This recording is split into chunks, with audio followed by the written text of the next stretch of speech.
आता असलं औषध सोडतो डायरेक्ट बुंदा फुटलाच पाहिजे. तर मग आज बी घेतलंय आपण बुंद्याचं औषध सोडायला.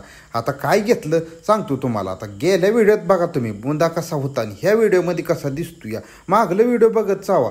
मागल्या व्हिडिओमध्ये आपली किळी कशी होती, आता किती वाढ झाली चांगली, कारण शेड्यूल चांगलं भेटलेलं आहे त्याला. चला मग आता काय घेतलंय ते बी तुम्हाला सांगतो. आता आपण इथं फॉस्फरिक ॲसिड घेतलंय.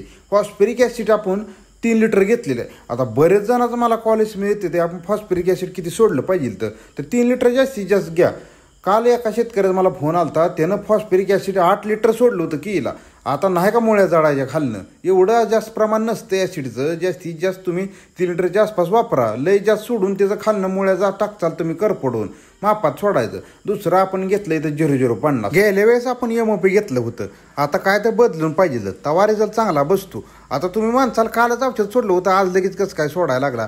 काय विषय झाला माहिती आहे का, व्हिडिओ माझं काढून ठेवत असतो मी.